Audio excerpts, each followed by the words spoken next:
증거하겠습니다. 우리 모두는 하나님이 필요한 사람입니다. 하나님 없으면 안 됩니다. 하나님이 꼭 계셔야 됩니다. 하나님이 도와주셔야 되고 하나님이 지켜주셔야 되고 하나님이 보호하시고 하나님이 인도해 주셔야만 합니다. 그래야 우리 인생 살 수 있는 걸 우리는 알고 있습니다. 그래서 한시라도 하나님이 우리 곁에 계시지 않으면 우리는 살 수 없습니다. 하나님이 지금 이 시간에도 우리 예배를 받으시고 이 시간 이 자리에 함께 하시고 우리와 동행하여 주신 줄 믿습니다. 그렇기 때문에 우리는 웃을 수 있고요, 행복할 수 있고요, 우리는 자신만만하게 이 땅을 살아갈 수 있습니다. 하나님 없으면 인생을 살 수 없습니다. 여러분, 땅의 운명은 하늘에 결정되어 있습니다. 그 땅이 어떤 땅이냐, 그 땅의 지형이 어떠냐, 그 땅의 모습이 어떠냐, 얼마나 비옥하냐, 그거 아니고요, 그 땅의 운명은 오직 하늘에 결정되어 있습니다. 아무리 비옥한 땅이라도 3년만 그 땅에 비 내리지 않으면 그 땅은 사막됩니다. 아무리 사막 같은 땅이라도 3년만 그 땅에 때를 따라 비만 내리면 그 땅은 비옥한 땅으로 바뀌어집니다. 따라서 땅의 운명은 하늘에 달려 있습니다. 마찬가지예요. 그 사람이 어떤 사람이냐, 얼마나 많은 인맥을 갖고 있느냐, 얼마나 주변 사람들의 도움을 갖고 있느냐, 지식이 있느냐, 뭐 지혜가 있느냐, 별것 다 있어도 하나님이 도와줘야 사는 것이지, 하나님이 도와주지 않으면 살 수 없는 인생으로 가는 것입니다. 하나님이 손 들어주면 되는 것이고 하나님이 손을 내리면 소용없습니다. 성경은요, 하나님이 도와줘야 된다는 거예요. 하나님이 어떤 분입니까? 성경이 이렇게 말해요. 이사야 40장 29절에 보니까 피곤한 자에게는 능력을 주시며 무능한 자에게는 힘을 더하시나니, 우리 하나님은요, 피곤한 자에게 능력을 더하시고, 그러니까 피곤한 게 뭐예요? 지쳐있는 자에게 능력, dynamis. 여기서 다이너마이트라는 단어가 나왔거든요. 그러니까 팍 터지는 거, 새로운 역사, 새로운 일들, 기가 막힌 사건, 전혀 기대하지 않았던 뜻밖의 좋은 일들 하나님은 지쳐있는 자에게 허락하여 주십니다. 또한 뭐라고 말해요? 무능한 자에게 내가 무엇인가를 해야 됩니다. 내가 져야 돼요. 내가 짐을 져야 돼. 그런데 나는 질 힘이 없어요. 나는 감당하지 못해요. 그런 무능한 자에게 하나님은 어떻게 하신다고요? 하나님의 힘을 더하여 주신다는 것입니다. 공사장에 가면 막 삽으로 퍼요. 근데 이 삽으로 퍼서 언제 그걸 다 푸겠어요? 근데 삽으로 퍼도 안 되는 걸 옆에서 포크레인이 와서 푹푹 몇 번만 퍼주면 그냥 확 펴지는 거예요. 여러분, 우리가 삽으로 푸는 것 같은 우리의 인생의 짐을 우리 하나님 포크레인을 푸는 것처럼 도와주시면 넉넉하게 해결될 줄 믿습니다. 그래서 누가 잘 되는 사람이에요? 하나님이 도와주는 사람. 누가 복받은 사람이에요? 하나님이 도와주는 사람. 비록 좀 모자라도, 비록 좀 무능해도, 힘이 없어도, 피곤하고 지쳐 있어도, 뭐 여러 가지 사건 때문에 마음이 상하고 힘들어도 하나님이 도와주시면 해결될 줄로 믿습니다. 뿐만 아니라 하나님이 지켜주셔야 돼요. 지켜줘야 내 자녀도, 내 가정도, 나의 회사도 지켜질 수 있어요. 여러분, 학교 다녀오겠습니다 하고 인사하고 가는 자녀가 그날 집에 들어온다는 보장이 어디 있습니까? 남편이 내가 회사 갔다 올게 하고 갔다 오는 남편이 그날 집으로 돌아온다는 보장이 어디 있습니까? 내가 이 회사 다니면서 월급 받아서 이렇게 계획 세우고 이렇게 살아야지 라고 하는 회사가 그날 또 갈 수 있다는 보장이 어디 있습니까? 여러분, 우리는 우리 인생 지킬 수가 없어요. 하나님이 지켜주셔야 되는 것입니다. 성경이 이와 같이 말해요. 시편 121편 1절로 8절에 내가 산을 향하여 눈을 들리라. 나의 도움이 어디서 올고 나의 도움이 천지를 지으신 여호와에게서로다. 여호와께서 너로 실족지 않게 하시며 너를 지키시는 자가 졸지 아니하시로다. 이스라엘 지키시는 자는 졸지도 아니하고 주무시도 아니하시로다. 여호와는 너를 지키시는 자라. 여호와께서 내 우편에서 내 그늘이 되시나니 낮에 해가 너를 상치 아니하며 밤의 달도 너를 해치 아니하리로다. 여호와께서 너를 지켜 모든 환난을 면케 하시며 또 내 영혼을 지키시리로다. 여호와께서 너의 출입을 지금부터 영원까지 지키시리로다. 아멘이십니까? 누가 안전한 사람이에요? 하나님이 지켜주는 사람, 지금부터 영원까지 지켜주는 사람, 출입을 지켜주는 사람, 하나님이 우리의 그늘이 되어주는 사람, 이 사람이 안전한 삶을 사는 줄 믿습니다. 보험 100개를 들어보십시오. 그것이 안전한가? 아니요. 하나님이 지켜줄 때 그 삶은 안전한 삶을 살아갈 수 있습니다. 우리의 소원도 마찬가지예요. 우리가 노력하고 힘을 쓰고 계획 세우고 돈이 때에 따라서 딱딱 맞아떨어지면 내 소원이 이루어집니까? 그렇지 않습니다. 우리의 소원의 성취는 하나님이 인도해 주셔야 이루어집니다. 내가 인생 살아갈 때 계획 세울 때 뜻밖의 사건이 얼마나 많습니까? 여러분, 사람은요, 자기가 보지 못하는 게 너무 많은 거예요. 사람은 앞을 보고 삽니다. 그런데 인생에 앞만 있나요? 아니에요. 보십시오. 우리는 입체적인 존재예요. 그게 앞만 있는 게 아니라 위도 있고요, 옆도 있고요, 이쪽 옆도 있고요, 아래도 있고요, 뒤도 있어요. 나는 내가 예측하는 것은 앞만 보고 예측하죠. 앞만 보고 예측해봤자 어디서 터질지 모르는, 내가 알지 못하는 어떤 사건이 기다리고 있는지 누가 알겠어요. 우리 가정이 행복하다고 서로 웃고 좋아하고 식사합니다. 그런데 그때 뜻밖의 위로부터 옆으로부터 들려지는 잘못된 소식 하나가 그 행복을 송두리째 깨뜨리는 경우가 얼마나 많습니까? 여러분, 우리가 원하는 소망을 이루는 것은 내 노력과 내 계획에 이루어짐으로 되는 게 아니라 하나님이 인도해 주셔야 됩니다.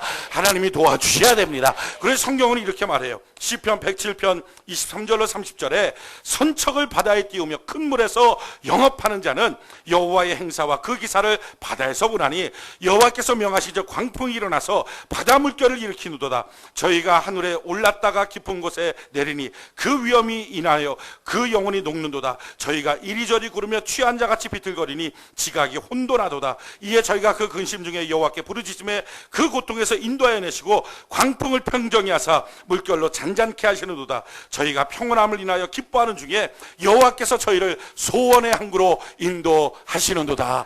누가 인도해 주세요? 소원의 항구로 인도하시는 분은 여호와 하나님이신 줄 믿습니다. 하나님이 도와주고 하나님이 인도하고 하나님이 책임져주고 하나님이 이끌어주는 자가 소원을 성취할 수 있습니다.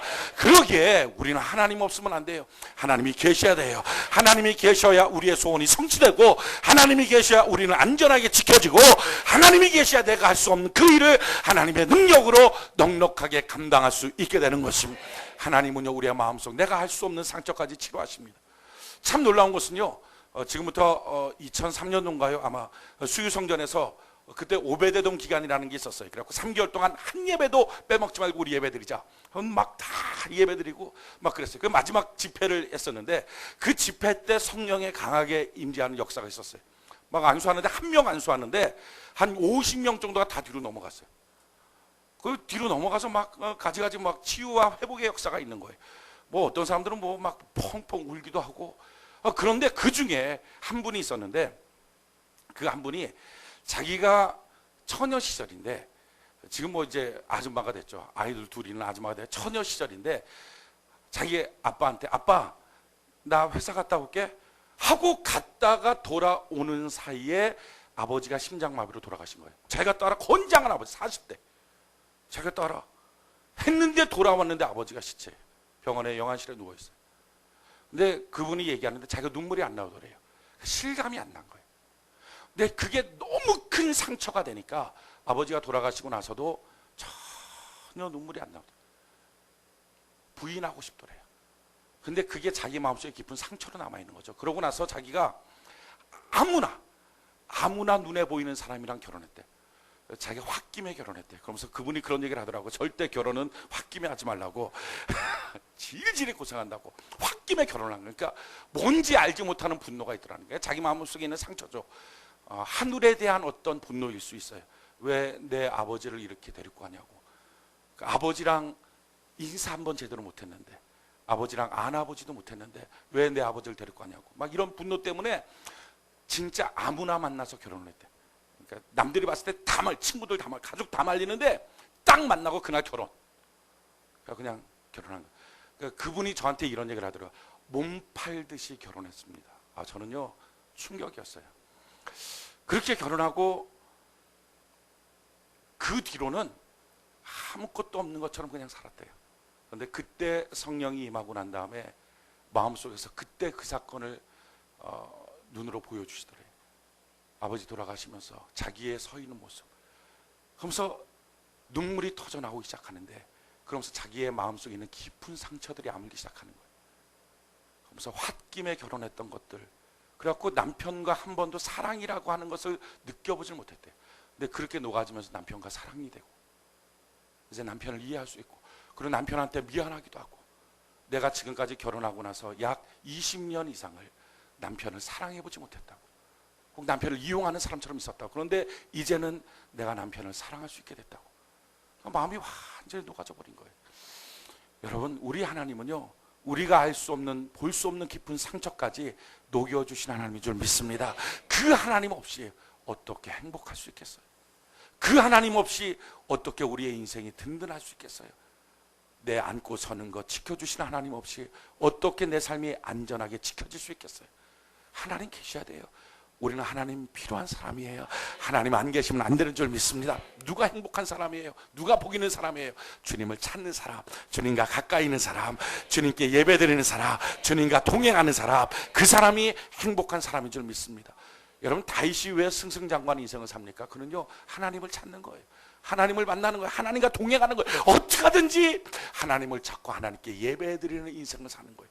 그래서 다윗이 행복한 거고, 그래서 다윗이 승승장구한 인생을 사는 거예요.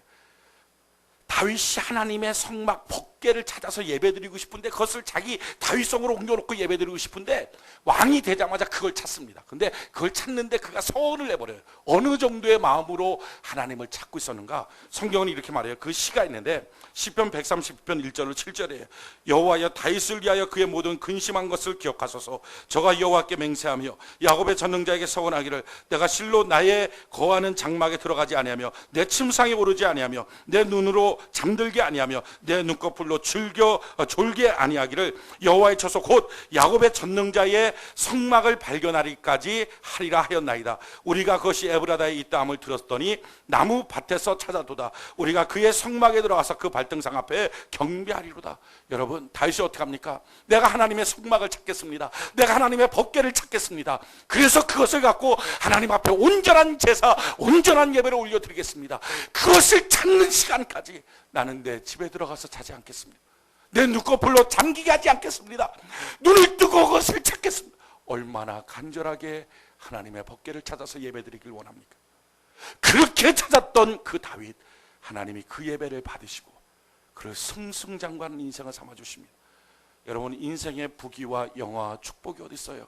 하나님을 찾는 자이겠습니다. 왜요? 하나님이 도와주지 않으면 소용없어요. 이번 한 주간에도 하나님이 도와주셔야 되는 줄 믿습니다. 잠언 8장 17절로 21절에 나를 사랑하는 자들이 나의 사랑을 입으며 나를 간절히 찾는 자가 나를 만날 것이니라. 부귀가 내게 있고 장구한 재물과 의도 그러하니라. 내 열매는 금이나 정금보다 나으며 내 소득은 천원보다 나으니라. 나는 의로운 길로 행하며 공평한 길 가운데로 다니나니 이는 나를 사랑하는 자로 재물을 얻어서 그 국간에 채우게 하려 함이라. 여러분, 하나님을 사랑하는 자가 하나님의 사랑을 입고, 아멘이십니까? 지금 이 시간에도 같은 예배를 드려요. 그런데 같은 예배가 아닌 것이, 하나님을 사랑하는 그 마음을 주님은 중심을 보시고 하나님을 사랑하는 자를 하나님 사랑하여 주시고 하나님을 간절히 찾는 자를 하나님 만나 주시게 될 것입니다. 그리고 부귀와 영광과 의의를 하나님은 그에게 부어 주시게 될 것입니다. 이게 하나님의 역사예요. 다윗이 얼마나 하나님을 진심으로 찾습니까? 간절하게 하나님을 찾잖아요. 그랬더니 하나님이 그를 승승장구하는 인생, 부유한 인생으로 만들어 주셨어요. 처음에 다윗 시작할 때 다윗은요, 양 몇 마리 갖고 시작했습니다. 지금으로 따지면 약 300만 원 정도의 돈이에요. 그런데 그 돈을 갖고 시작했는데 말년이 되었을 때 그가 성전 짓는 일에 하나님께 건축 헌금을 드리는데 600조의 헌금을 드립니다. 지금 돈으로 환산하면. 그리고 자기 아들 솔로몬에게 6천억 원의 유산을 물려줍니다. 사람들은 말해요. 전 세계 아담 이후로 지금까지 모든 인류를 다 따져봤을 때 최고의 부자가 누구냐? 그게 다윗이라는 거예요. 지금 빌 게이츠 부자라 그러죠. 그 빌 게이츠 부자, 어마어마한 재산이라고 하는 그 사람의 재산이 37조입니다. 그런데 다윗은요, 어떻게 해요? 600조를 하나님께 헌금합니다. 그리고 6천억 원을 유산으로 물려줍니다. 양 몇 마리 갖고 시작했던 그 사람이 당대에 그런 부여를 얻습니다. 다윗이 무엇하면서 그런 부여를 얻습니까? 전쟁 나가서 다 이기고 승승장구해서 다 얻어오는 전리품입니다. 그가 전쟁 나가서 단 한 번도 진 적이 없어요. 어떻게 이런 역사가 있습니까? 하나님이 인도하여 주시고 하나님이 도와주시고 하나님이 복을 줬더니 어디로 가든지 승승장구하는 인생으로 만들어 주셨다는 것입니다. 왜 그런 거예요? 다윗의 특징은요, 하나님을 찾는 거예요. 하나님, 내가 하나님의 장막을 찾기까지 눈꺼풀을 닫지 않겠습니다. 내 침상에 가서 머물지 않겠습니다. 내 몸을 편하게 하지 않겠습니다. 하나님을 찾겠습니다. 하나님을 만나길 원합니다. 그 간절함이 그 안에 있을 때 그 마음을 하나님 받으시는 거예요. 오늘 이 시간에도 마찬가지입니다. 누가 인생의 복을 받 능력의 사람이 되겠습니까? 하나님을 간절히 찾는 자가 인생의 복을 받는 사람이 될 줄로 믿습니다. 그런데 처음부터 다윗이 이렇게 성공자는 아니었어요. 처음에 다윗은요, 예배에 실패자, 하나님을 찾는 일에 실패자였습니다. 그런데 도전받고 바뀌어서 성공자가 됐어요. 누구든지 처음부터 예배 잘 드리는 사람 없어요. 누구든지 처음부터 은혜 받고 성령 안에서 팔팔팔 뛰는 사람 없어요. 다 처음에는 똑같아요. 그런데 도전받고 바뀌면 그때부터 위대한 사람이 되는 거예요. 오늘 성경 보면 우리가 읽었던 사무엘하 6장 1절로 15절의 내용이 무슨 내용입니까? 다윗이 가서 법궤를 찾았다는 거죠. 근데 하나님의 법궤를 모시고 오는데 그가 잘못 모시고 왔어요. 하나님의 법궤는요, 법으로 정해놨어요. 어깨에 메고 와야 됩니다. 근데 어깨에 메고 오는 게 아니라 수레에다 싣고 옵니다. 수레에다 싣고 오다가 그 수레가 낙원의 타작마다에서 뛰니까 우사가 그걸 싣고 오다가 탁 잡아요. 잡자마자 그 자리에서 쓰러져 죽었어요. 하나님이 우사를 쳤어요. 그걸 보고 하나님 계시구나, 야 멋있다 라고 회개하고 돌이켜야 되는데 그게 아니라, 야 이 무서운 하나님 내가 어떻게 모시겠느냐, 모실 수 없다. 그냥 길가다가 팽개쳐버려요. 그 팽개친 법궤를 오벳에돔이라고 하는 가드 사람 오벳에돔, 가드가 뭐냐면 블레셋의 도시예요. 그러니까 블레셋 사람 오벳에돔이 그걸 갖고 집으로 가서 3개월 동안 잘 섬겼더니 온 집에 복을 내립니다. 복 받았다는 소식을 듣고 나서 도전을 받았죠. 그렇구나, 하나님 제대로 섬겨야 되겠구나 하고 가서 오벳에돔의 집에서 법궤를 다시 모시고 와서 하나님 앞에 아름다운 다윗의 성막을 하나님께 드렸다 하는 내용이 오늘 본문에 소개되고 있는 내용입니다. 여러분, 이걸 통해서 다윗도 예배의 실패자로 살 수도 있었어요. 그런데 도전했던 사람이 있어요. 우리도 마찬가지예요. 우리가 신앙이 어떤 때는 예배를 막 성공하다가 어떤 때 실패할 때 있어요. 그럴 때 도전받고 바뀌어질 수 있으면 되는 줄 믿습니다. 중요한 것은요, 그렇게 바뀌어진 다윗, 하나님이 그 다윗을 보면서 너가 내 마음이 합했다 인정해 주시고 그를 붙들어 주시더라는 거예요. 누구든지 하나님 찾으면 그가 누구라 할지라도 하나님을 회복시켜 주시고 소생시켜 주시게 될 줄 믿습니다. 중요한 것은요, 하나님 찾을 때 그냥 찾으면 안 돼요. 법대로 찾는 거예요. 오늘 하나님의 법궤를 짊어지고 오는데 짊어지고 와야 될 법궤를 수레다 끌고 옵니다. 이것은 잘못된 거예요. 이 수레다 끌고 오는 게 언제부터 그렇게 됐냐면은 다윗이 이 수레 끌고 오기 60년 전에 처음으로 수레 끕니다. 그 전까지는 하나님의 법궤를 수레다 끌었던 적이 없어요. 누가 끌었냐면은 블레셋이 그랬어요. 이 사건의 배경이 뭐냐면 이게 사무엘상 6장에 소개되고 있는 사건인데, 사건의 배경에 등장하는 인물이 엘리라는 사람입니다. 엘리가 제사장이요 사사였어요. 근데 그 엘리가 늙고 비둔해졌어요. 영적으로도 둔감해졌어요. 그 아들 둘이 있는데 비느하스와 홈니라고 하는 아들이 있어요. 근데 이 엘리는요, 다른 사람보다 더 누구든지 마찬가지지만 훨씬 더 자기 자식들 하면 껌뻑 죽어요. 너무 사랑해요. 근데 그렇게 사랑하는 비느하스와 홈니 둘이 있어요.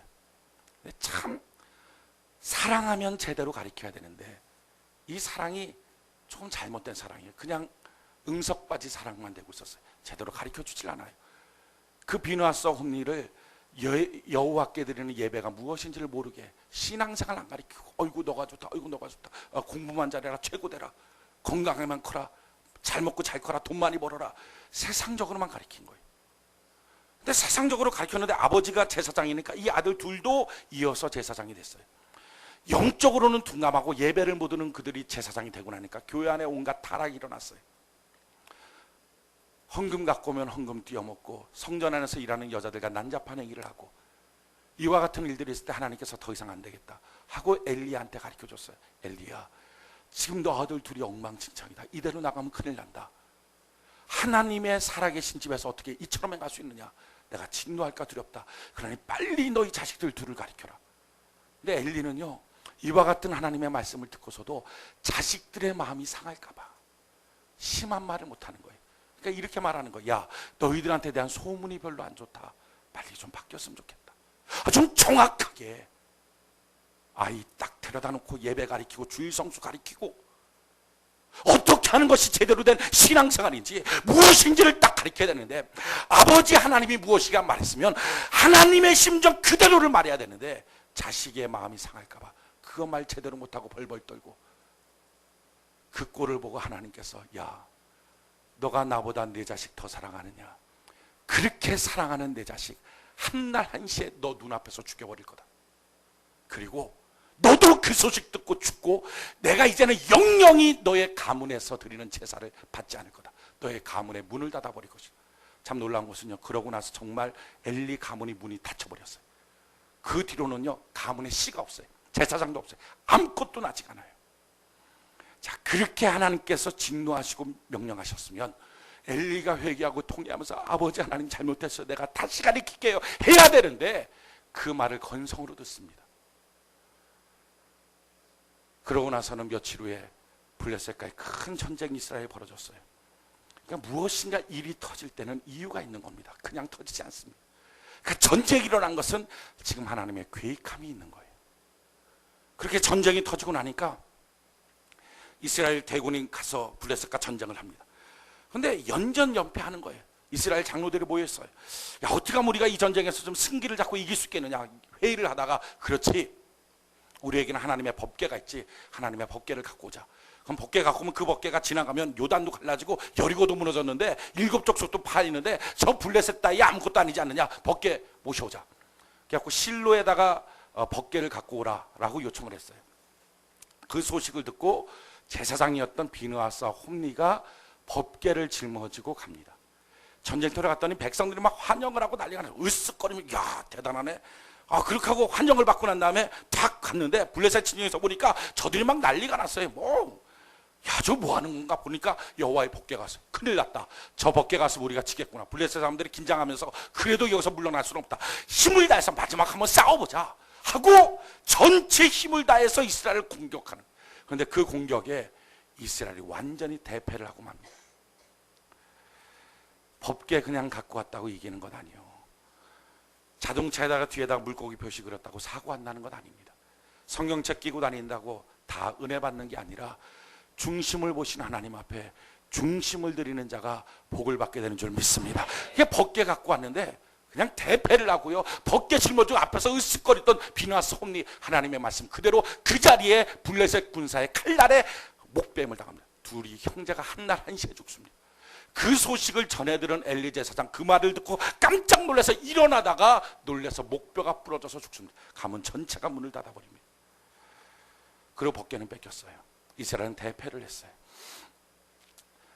여호와의 법궤를 뺏어온 블레셋 사람들은, 야, 여호와도 아무것도 아니구나, 뭐 갖고 와봤자 소용없는데 우리가 다 힘 합쳐서 이겼더니 이겨버리네 하고 그 법궤를 그 다곤 신상, 블레셋의 다곤 신상 앞에 전리품처럼 절하듯이 딱 숙여놨어요. 그래서 그날 밤에 파티를 열었어요. 파티를 열고 아침에 딱 와서 보니까 그 다곤 신상 앞에 절하듯이 딱 숙여놨던 이 법궤 앞에 도리어 다곤 신상이 딱 넘어져서 절하듯이 쓰러져 있는 거예요. 야, 이게 왜 쓰러져 있지? 하고 다시 세워놓고 그날 밤에 또 파티를 열었어요. 근데 두 번째 날에 와서 보니까 이제는 쓰러져 있는 정도가 아니라 목이 부러져 있고 손목이 부러져서 그것이 문지방 위로 뒹굴기 시작하는. 야, 큰일 났다. 재앙이 임할까 보다 라는 말을 하자마자 그때부터 재앙이 임합니다. 블레셋의 아소도, 가드, 에골로라는 도시들마다 다니면서 법궤가 옮겨지는 곳마다 독종들이 발하기 시작하는 거예요. 전염병이 발하기 시작하는 거예요. 남녀노소가 그것 때문에 죽어나가기 시작해요. 성 전체가 죽어나가기 시작해요. 더 이상 견디지 못하고 7개월이 됐을 때 이것을 이스라엘 땅으로 돌려주자. 우리가 이것을 그냥 갖고 있다가는 재앙 때문에 죽을까, 우리가 다 망하겠다, 돌려주자. 그런데 한번 테스트해보자. 진짜 이게 하나님이 주시는 재앙인지 아니면 우연히 온 것인지 테스트하자. 그래서 테스트해서 하나님이 주신 재앙이라면 우리가 이제 이스라엘 경내로 함부로 들어가지 말자, 두려워하자. 그런데 우연히 온 거라면 아무것도 아니니까 돌려주지 말고, 법궤도 돌려주지 말고 우리 마음대로 해버리자. 그래서 그들이 어떻게 테스트를 하기로 결정을 했냐면은, 지금까지 한 번도 멍에를 매지 않는, 지금 딱 새끼를 낳은 암소 2마리를 끌어다가 송아지, 거기서 나온 송아지 2마리는 딱 우약스럽게 잡아갖고 외양간에다 묶어놓고 그 암소 뒤에다가 새롭게 만든 수레를 끌게 만듭니다. 그 위에다가 법궤를 올려놓고 뒤에 금독종의 형상 5개, 금지 형상 5개를 올려놓고 딱 블레셋의 지경에 세워놓고, 이스라엘 땅 벳세메스 언덕 위에 있는 도시인데 그 벳세메스를 향하여 채찍 한번 딱 치고 블레셋의 모든 방백들이 그걸 지켜봅니다. 그래서 만약에 이들이 자기 새끼들한테 젖먹이는 게 짐승의 본능인데 그 본능을 어기고 직진해서 만약에 벳세메스까지 가면 하나님의 진노로 이 재앙이 온 거니까 우리가 함부로 하나님께 하지 말자. 그런데 만약에 본능대로 가서 젖을 먹이면 그러면 하나님이 한 게 아니다. 그러니까 우리가 함부로 여겨도 된다. 그렇게 말하고 그처럼 젖나는 암소 2마리를 딱 세워놓고 수레에다가 법궤를 올려놓고 그러고 나서는 채찍으로 딱 치고 블레셋의 방백들이 다 쳐다보고 있습니다. 팔레스타인의 뜨거운 여름날에 채찍이 한 대 맞았으니까 성큼 암소 2마리가 걸음을 옮깁니다. 근데 그 언덕길을 올라가는데 어깨가 너무 아파오는 거예요. 한 번도 멍에를 매지 않았기에 그 어깨가 너무 아파 성큼 올라가는데 뒤쪽에서 자기 새끼 송아지의 울음소리가 들립니다. 매. 젖 주세요 엄마, 젖 주세요 엄마, 매. 본능적으로 탁 돌이켜서 자기 새끼 송아지한테 젖을 주려고 하는 그 순간에 창조주의 음성이 들려집니다. 너 뒤돌아서지 마라, 돌이키지 마라. 지금 너의 발걸음에 내 명예가 달려있다. 너는 직진해서 벨세메스로 걸어가라. 창조주의 음성을 들은 암소 2마리가 날 만드신 하나님 명령이고 주의 영광이라면 내가 그렇게 걸어갑니다 하고 성경을 보니까 좌로나 우로나 치우치지 않고, 그런데 그 걸어가는 그 길이, 새끼 두고 가는 그 길이 얼마나 가슴 아프든지 눈물 뚝뚝 흘리면서 암소 2마리가 걸어갔다. 사무엘상 6장 10절에 기록되어 있는 말씀이에요. 자, 그걸 지금 이스라엘 백성들은 봤어요. 덮개 수레에 실어갖고 걸어오는 거예요. 그걸 보면 이스라엘 백성들 가슴을 치며 하나님의 영광을 이렇게 지킵니까? 제사장들이 짊어지고 가야 될 덮개를 제사장 하나 오르신 사람 한 명도 없어서 짐승 2마리, 그것도 이방 땅에 있는 짐승 2마리에게 짊어지고 오게 하십니까? 통곡하며 회개했어야 되는데 이스라엘 백성들은 영적인 지혜가 그렇게 없었어요. 그걸 보면서 저렇게 덮개 할 수도 있네? 괜히 지금까지 무겁게 짊어지고 다녔네? 수레 끌고 다니면 편할걸. 잘못된 거 한 가지를 배우는 거예요. 그걸 갖고 그 다음부터는 덮개 옮길 때마다 60년 동안 수레 끌고 다닙니다. 하나님의 가슴이 얼마나 아플까. 내 백성 중, 내 제사장 중 단 한 명도 내 영광 지켜줄 자가 없어서 내가 이방 땅에 있는 짐승 2마리, 암소 2마리, 그것도 전나는 암소, 새끼 떼어놓은 암소 본능 억제해가며 내 백성들에게 보여줬건만 너희들은 아직도 깨닫지 못하느냐. 그 세월이 60년의 세월이 흐릅니다. 그리고 마침내 하나님이 기뻐하는 다윗이 여호와의 덮개를 옮기는 거예요. 하나님은 아마 기대했을 거예요. 너만은 내 심정을 알아. 너가 좀 덮개 지고 가라. 덮개를 이렇게 짊어지고 가는 거라고. 여호와의 일은, 여호와 하나님을 사랑하는 것은 이렇게 덮개 짊어지고 가듯이 자기 어깨에 짊어지고 가는 거라고. 이 백성들 앞에 좀 보여달라. 그런데 다윗은요, 편안하게 배웠던 그 방법 그대로 써먹습니다. 그 덮개 수레에 끌려서 가는 거예요. 하나님의 가슴이 찢어지고 있는 거죠. 그렇게 걸어가면서 자기 멋대로 편하게 그렇게 하나님을 찾겠다고, 그렇게 하나님을 예배드리겠다고 걸어가고 있을 때 나곤의 타작마당 앞에서 수레가 뜁니다. 소들이 뛰어요. 그걸 보고 우사가 손을 댑니다. 손 대자마자 그 자리에서 하나님의 진노 때문에 죽습니다. 아마 우리가 생각할 때, 야, 수레가 소가 뛰어서 수레가 흔들려서 덮개가 넘어질 것 같으니까 손 대고 딱 붙잡았는데 이거 잘한 일인데 왜 이것 때문에 죽이느냐? 아니요. 움직이는 하나님의 덮개, 움직이는 하나님의 교회, 움직이는 주의 종, 내 마음대로 손대면 안 돼요. 내 마음대로 손대면 죽는 거예요. 지금 사람들의 문제가 뭡니까? 자기가 순종하지 않았어요. 하나님의 말씀을 어떻게 지키고 온전하게 덮개를 어깨에 짊어지고 예배드려야 되는데 그렇게 예배드리는 게 아니라 수레에 싣고 자기 편한 대로 순종하지 않았어요. 한 가지 순종하지 않으니까 그 사람들이 이제는 스스로가 말씀 위로 올라서서 판단하기 시작해요. 누가 하나님의 말씀대로 온전하게 순종하며 살 수 있습니까? 한 말씀 한 말씀 지키는 사람. 하나를 온전히 지키지 못하니까 다 지키지 못하는 거예요. 자기 마음대로 움직이는 하나님의 교회, 움직이는 주의 사자를 손대니까 죽고 말았어요. 그걸 보고 다윗은 깨달아야 되죠. 여기 하나님 살아계시는군요. 내가 하나님 잘못했습니다 하고 통곡하고 회개하고 돌이켜야 되는데 사람은 언제든지 자기가 먼저예요. 야, 이 겁나는 덮개 내가 가져갈 수 없다. 길바닥에다 덮개 팽개치고 다윗은 돌아갑니다. 하나님의 덮개가 길바닥에 팽개쳐져 있어요. 하나님의 영광이 길바닥에 팽개쳐져 있어요. 그때 가드 사람 오베데돔, 블레셋 사람이죠. 오베데돔이 등장하는 거예요. 그 블레셋 사람은요, 자기 선조를 통해서 얘기를 들었어요. 하나님이 하나님의 영광을 지키게 하여 전나는 암소 2마리로다가 그런 영광의 길을 행했던 사실을 들었어요. 그 법궤가 지금 다윗이 가져간다는 얘기를 들었어요. 그걸 보면서 야, 저게 그 법궤구나, 저게 그 하나님의 영광이구나. 그런데 그렇게 하다가 중간에 한 명 죽고 다윗은 분노하면서 법궤 집어 팽개쳐버리고 돌아가는 그 광경을 본 거예요. 그러다가 자기 마음속에 단 하루만이라도 내가 저 법궤를 섬길 수만 있다면, 내가 단 하루만이라도 저 법궤 곁에 내가 있을 수만 있다면, 지금 금방 우사가 죽어나가는 것을 봤음에도 불구하고, 그래서 이방인인 자기, 가드 사람인 자기가 거기 가서 손만 대도 죽을 것처럼 여겨지는 상황이라 할지라도 하나님의 법궤 곁에 하루만이라도 있고 싶은 거예요. 가족들을 동원해서 그 법궤를 짊어지고 우리 집으로 모셔가자. 집에다가 법궤를 모셔놓고 그 법궤를 섬기기 시작하는 거죠. 자기가 아는 거예요. 그게 자기 법궤 아닌 거. 언젠가는 다윗이 찾으러 오면 줘야 될 거, 그걸 알아요. 자기 법궤 아니지만 오늘 하루만이라도 그 마음 갖고 그 법궤를 섬기기 시작해요. 마치 3개월이 지났을 때 전국에 소문나는 복을 그 오베데돔 받고, 그리고 나서 그 복을 받았다는 그 소문이 다윗에게 들려서서 다윗이 마침내 찾아왔어요. 내 법궤를 이제 가져가러 왔다. 오베데돔이 다윗이 찾아온 그 모습을 보고서 왕이시여, 잠깐만 기다리소서. 내가 잠깐 할 일이 있습니다. 집 안으로 들어가서 가족들을 모으고 우리 짐 싸자. 아빠, 왜 짐 싸야 되는데? 우리가 그동안 모르고 살았다. 그런데 이제 알았어. 3개월 동안 여호와의 법궤를 섬기다가 하나님의 법궤 없으면 우리 못 사는 걸 알았다.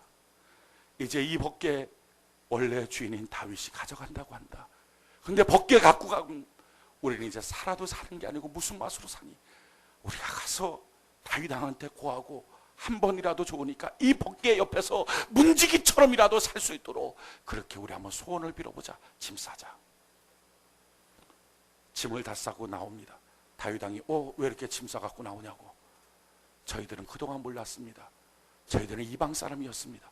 그런데 왕이 길거리에 버리고 간 법궤 내 거 아닌지 알지만 한 번이라도 그 법궤 섬기고 싶어서 집에다가 모셔다 놓고 섬겼습니다. 조금씩 여호와 하나님 섬기는 법을 깨닫고 하나님의 사랑을 알고 하나님의 은혜를 알았습니다. 이제는 저 그 법궤 없으면 살 수 없는 사람 됐습니다. 내가 이사를 가서라도 그 법궤 옆에 살겠습니다. 가서 문지기라도 하면 안 될까요? 왕이 그 오베데돔 블레셋 사람을 바라보면서 그래, 참 너처럼 여호와를 찾는 자, 섬기는 자가 없다. 너한테 도전받고 나도 바뀐 거다. 너 와서 문지기 되라. 성수 앞에 문지기로 서 있는 오베데돔 그렇게 모시고 오면서 그 법궤를 들고 오는데 그 거리가 파주 땅에서부터 수유동 정도의 거리입니다. 그 거리만큼을 다윗이 춤추면서 그 법궤를 모시고 옵니다. 처음에는 법궤 가지러 갔을 때 왕관도 정지해서 또 옷도 제대로 다 입고 단정한 모습으로 갔을 거예요. 근데 그런 단정한 모습으로 거기 가 있다가 법궤를 모시고서 수유동에서부터 파주까지 오는 그 거리 동안 춤추면서 하나님께 기쁨으로 열정을 다해서 하나님께 예배드리고 났더니 이제는 왕관도 흐트러지고 머리도 흐트러지고 자기가 입었던 옷 매무새도 다 흐트러지고 땀으로 범벅되고 완전히 엉망진창됐죠. 그런데 그렇게 드렸던 그런 열정의 그 모습을 바라보면서 하나님이 그래, 내가 이런 예배자를 원했다. 이처럼 나를 향하여 전심으로 찾는 예배자를 원했다. 하나님의 마음에 들고 기뻐하시는 장면이 오늘 소개되고 있습니다. 여러분, 이 시대에 필요한 것이 뭡니까? 이 시대 다 5만 교회 지금 예배드리고 있습니다. 1,200만 성도들이 하나님께 예배를 드립니다. 그렇게 예배드리는 그들 가운데 어떤 사람들은요 오베데돔 같은 사람이 있어요. 어떤 사람은 다윗 같은 사람이 있어요. 근데 비극적으로도 또 어떤 사람은 아비나답의 사람 같은 그런 사람도 있어요. 여러분, 아비나답과 오베데돔의 차이는요 굉장히 커요. 원래 그 법궤가 아비나답의 집에 가 있었어요. 아비나답의 집에서 얼마나 있었는지 약 60년의 세월이 있었습니다. 아비나답, 엘리아살, 우사 3대에 걸쳐서 법궤를 섬깁니다. 근데 단 한 기적도 일어나요. 축복도 일어나지 않아요. 도리어 손잣대에 가서 벗기 때문에 사람이 죽어버리는 비극이 나타나요.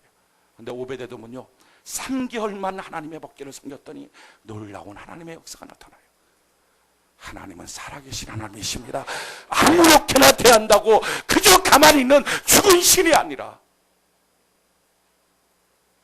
어떤 사람은 60년을 예배드려도 단 한 번의 기적도 하나님의 영광도 없는 사람이 있는가 하면, 어떤 사람은 세가족으로 등록해서 3개월만 하나님께 전심으로 나갔더니 인생이 바뀌고 삶이 바뀌는 기적의 주인공이 되는 거예요. 여러분, 이 시대에 3대 4대 교회 다녔던 기독교 집안들도 여럿 있습니다. 근데 그렇게 3대 4대 교회 다니는 기독교 집안 참 복되고 훌륭한 집안이지만, 만약 그 집안이 아비나답 같은 집안이라면 무슨 값이 있고 무슨 의미가 있습니까? 60년 70년 나는 내 평생 교회 다니고 예배 드렸어요. 어떤 기적이 있느냐? 누구에게 예배에 도전을 주었는가? 근데 오베데돔은요 이방인이고 자기 것 아니었어요. 자기 법궤 아니었어요. 정말 저와 여러분들이 그런 사람들이에요. 내 예배가 아니에요. 원래부터 내가 하나님의 백성이 아니에요. 원래부터 나는 선택받은 이스라엘 백성도 아니고 이방인이에요. 그런데 그 이방인은 나에게 웬 은혜인지 웬 사랑인지 하나님이 교회를 알게 하시고 예배를 드리게 하셨어요. 예배 드리고 주님을 알면서 주님 앞에 봉사하고 섬기다 보니까 이제는 우리의 모습이 교회 없으면 살 수 없는 사람으로 바뀌어졌어요. 주의 몸된 교회 때문에 이사를 오기도 하고, 주의 몸된 교회 때문에 1시간만씩 차 타고 달려오기도 하고, 이런 사람으로 이제는 바뀌어지게 된 거예요. 하나님의 교회 없으면 살 수 없습니다. 오베데돔 같은 인생으로 원래부터 내 것 아니었던 걸 알아요. 그런데 주님의 은혜 때문에 그 맛을 누리고 나니까 이제는 빼앗길 수 없는 존재가 되고 말았어요. 또한 우리 가운데는 다윗 같은 사람도 있어요. 열정 예배, 뜨거운 예배, 땀도 눈물도 피도 쏟아가며 드리는 예배. 여러분, 하나님 만나려면 어떻게 만나야 됩니까? 예배 시간에 우리는 다 하나님 만나길 원해요. 근데 하나님 만나는 원리를 성경은 이렇게 가르쳐줬어요. 하나님이 성막 가운데 임하시려면 반드시 구름을 타고 오십니다. 그래서 하나님이 오실 때는 구름이 성막 안에 가득 고여 있었어요. 그래서 하나님과 사람이 만날 때는 그 사이에 반드시 영광의 구름이 있어야 됩니다. 이것이 성경의 가르침이에요. 그런데 하나님이 사람을 만나러 올 때는 하나님이 구름을 동원해서 만나러 오시니까 문제가 없어요. 사람이 하나님을 만나고 싶을 때가 있잖아요. 그럼 사람이 하나님을 만나고 싶을 때 어떻게 만납니까? 사람이 구름 만들어야죠. 근데 사람은 구름을 만들 재간이 없어요. 그래서 하라고 한 게 향을 피우라는 겁니다. 성경은 이와 같이 말해요. 레위기 16장 12절로 13절에 향로를 취하여 여호와 앞 단 위에서 피운 불을 그것에 채우고 또 두 손에 곱게 간 향기로운 향을 채워가지고 장 안에 들어가서 여호와 앞에서 분향하여 향연으로 증거계 위에 속죄소를 가리우게 할지니 그리하면 그가 죽음을 면할 것이라. 하나님 앞에 향으로 구름을 만들어 놓으면 하나님을 만나고 하나님의 임재가 있다. 지금 이 시대도 마찬가지입니다. 우리는 향을 피우지 않아요.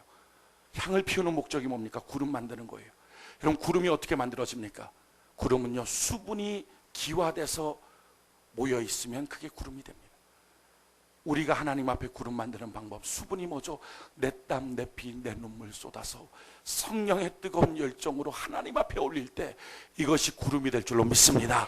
그렇게 하나님 앞에 드려지는 열정의 예배, 그 예배 하나님 받으시는 거예요.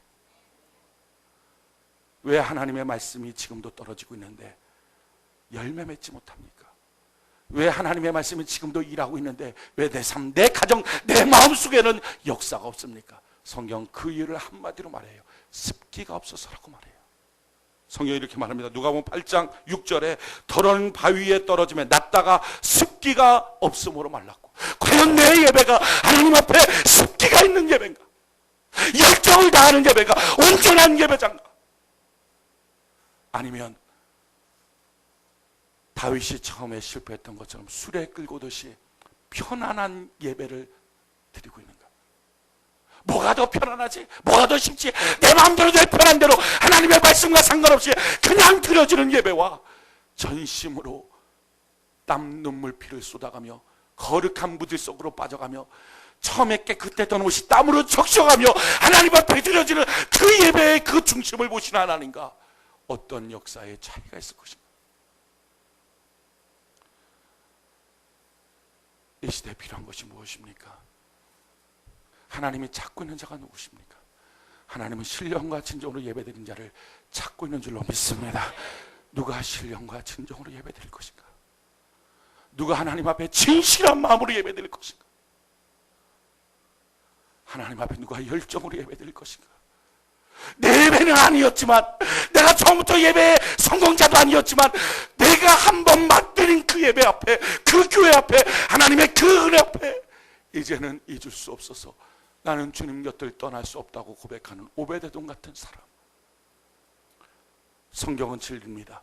오늘 이 시대에도 똑같이 적용하면 똑같은 결과가 나올 줄로 믿습니다. 오베데돔이 3개월 만에 그 놀라운 복을 받았다면 오늘날 이 시대에도 우리가 만약에 그와 같은 열정으로 하나님 앞에 예배드리는 예배자로 서 있다면 나는 이 자리, 이 축복, 이 은혜를 빼앗길 수 없습니다 하는 마음으로 서 있는 사람이 있다면 하나님은 3개월 만에 그에게 놀라운 은혜와 복을 내려주실 줄 믿습니다. 다윗처럼 열정을 다해서 땀과 눈물을 쏟아하며 온전한 예배를 드리는 예배자가 있다면 내가 이 다윗의 장막을 다시 세워주게 될 것이다. 할렐루야. 여러분, 하나님이 가장 싫어하는 것이 무엇입니까? 성경이 이와 같이 말해 아모스 6장 5절 비파에 맞추어 헛된 노래를 지절거리며 다윗처럼 자기를 위하여 악기를 제조하며 노래는 불러요, 찬송을 해요, 기도는 해요. 그런데 자기도 모르는 헛된 노래를 지절거리고 있는 모습. 혹시 우리의 예배가 그런 모습은 아닙니까? 사람이 봐도 감동할 수 없는 예배를 어떻게 하나님이 보시고 감동하시겠습니까? 나의 예배드리는 이 모습이, 이 열정이 사람이 봐도 아무것도 아닌 것처럼 보인다면 어떻게 하나님이 보시고 감동할 수 있겠습니까?